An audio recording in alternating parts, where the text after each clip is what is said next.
Assalamualaikum warahmatullahi wabarakatuh. Apa kabarnya? Balik lagi di channel Kajian Online. Kemarin teman-teman kita mendapatkan sebuah kabar yang cukup mengejutkan, di mana diketahui Ibu Sri Mulyani, Menteri Keuangan kita, telah resmi direshuffle atau mundur atau dipecat.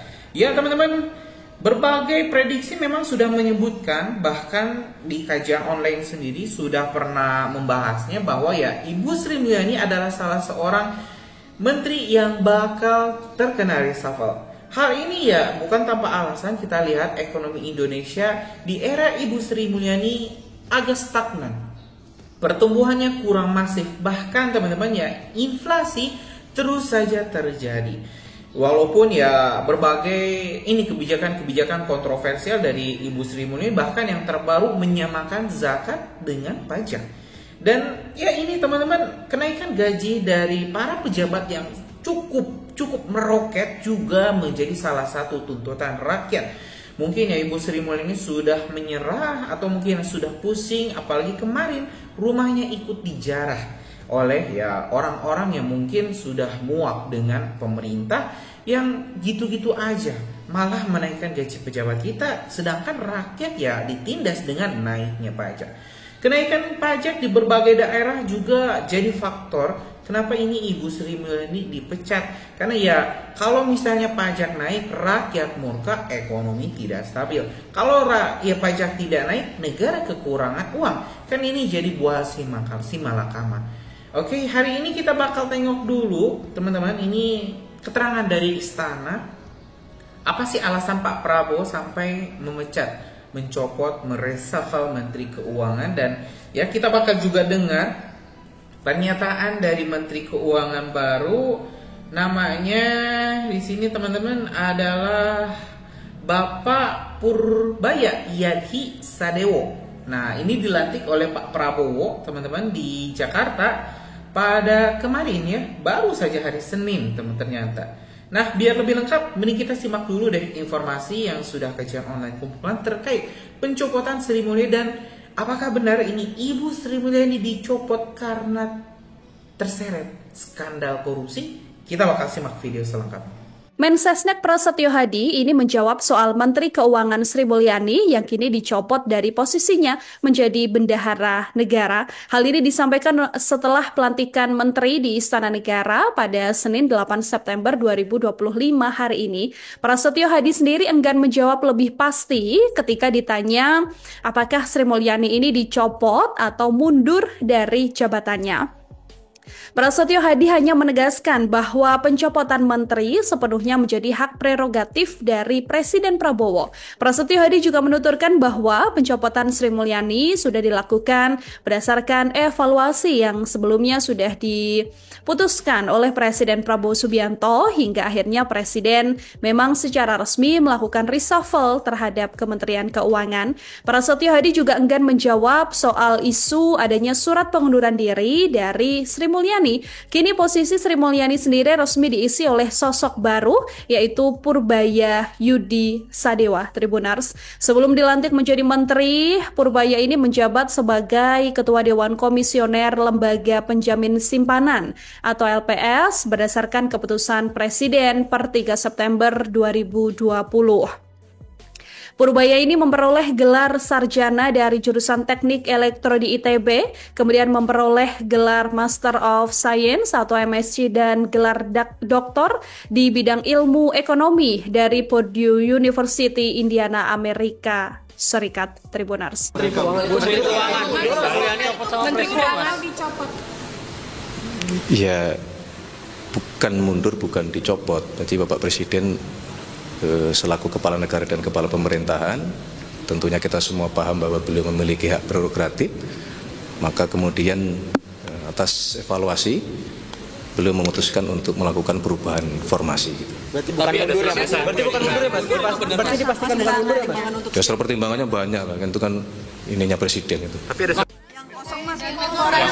Menpora, Mas. Alasan Bu Menkyu. Satu-satu dulu. Ada Menpora dan Menpora kosong, Mas. Itu posisi kenapa, Mas? Oke, pertama berkenaan dengan posisi Menteri Koordinator Politik dan Keamanan.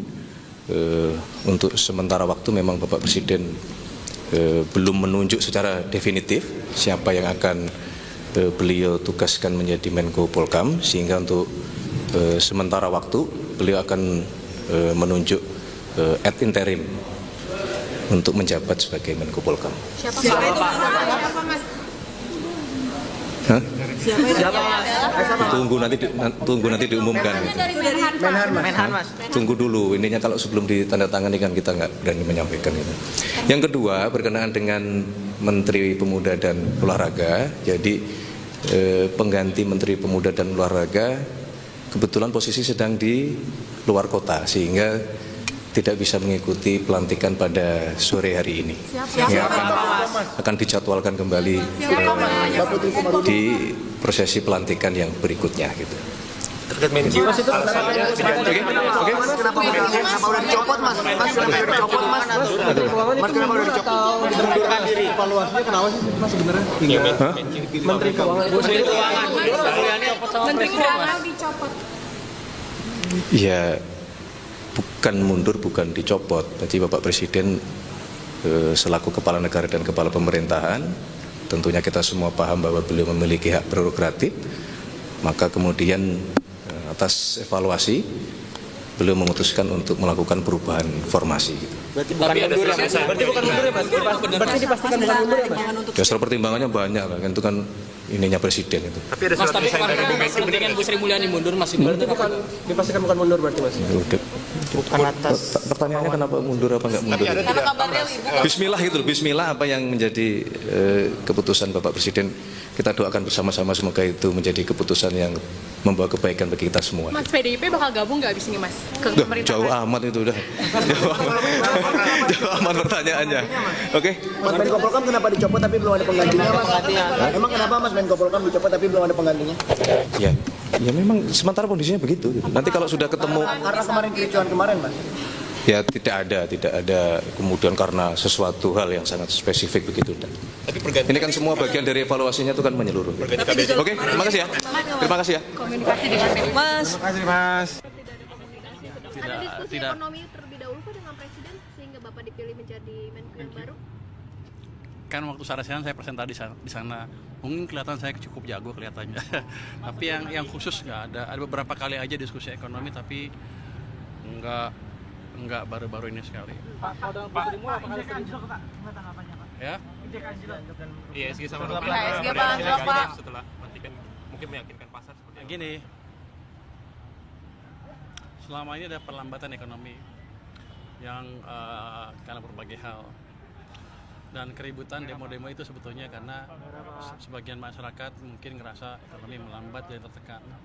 Nah sekarang kita balikan dengan cepat. Dalam seminggu 2 minggu pasti akan balik. Kalau IHSG anjlok biasa mungkin takut, tapi kan saya lama di pasar, saya 15 tahun lebih di pasar, jadi saya tahu betul bagaimana memperbaiki ekonomi. Jadi indikator perlambatannya apa Pak? Dijawab indikator perlambatannya. Ya? Belum ada target, tapi 3 bulan 100 hari itu ya? Wah dia ngasih angka tinggi banget, ngeri juga saya bilang. Saya bilang bertapa kita kita capai yang 8% itu. Dia bilang jangan lama-lama secepatnya. Ya kita cobalah. Ini kapan disampaikan Presiden tadi? Barusan setelah pelantikan ada meeting di sana dengan para pejabat baru. Ya? Dari Bapak sendiri, nasional dicapai. Kalau sebagai ekonom ya, tahun ini 8% mungkin agak sulit.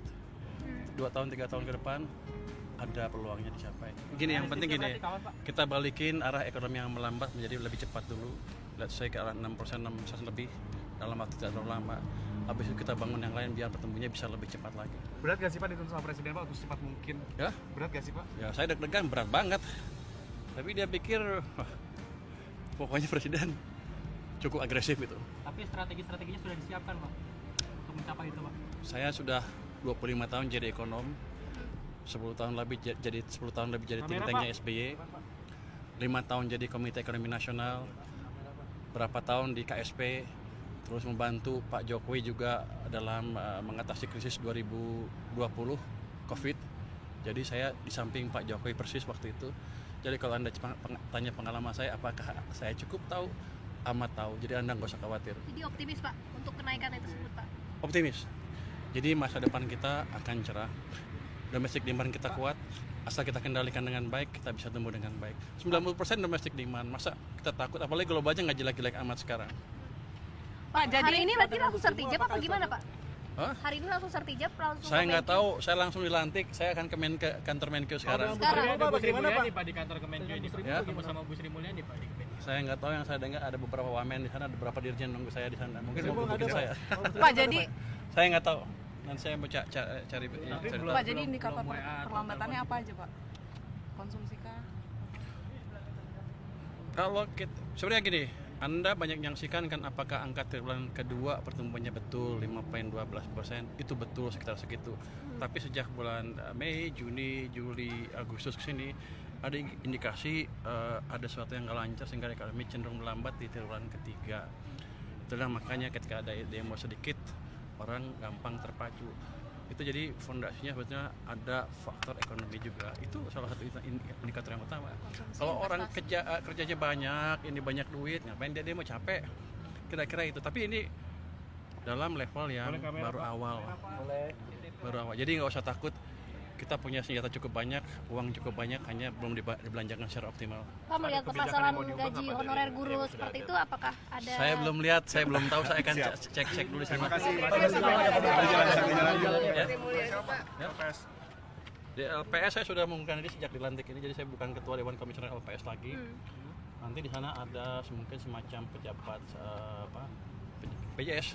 Di sana kan masih ada Dewan Komisioner di sana. Itu yang akan saya sementara PLT-nya. Dalam waktu dekat bakal rapat KSS nggak Mas? Jatah Menteri Keuangan sebagai ketua komite KSS sekarang?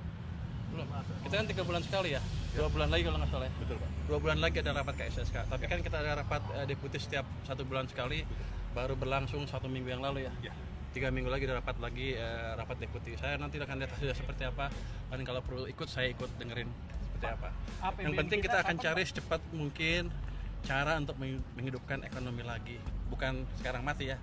Agak melambat, Presiden ingin lebih cepat lagi pertumbuhannya. Dan untuk rilis APBN kita kan beberapa kali ini ditunda Pak sama Bu Sri Mulyani Pak. Ini apakah setelah 2000 tahun depan? Per bulan Pak. bulan ini Yang bulanan Pak. Saya nggak tahu, saya akan cek dengan teman-teman di Kementerian Keuangan.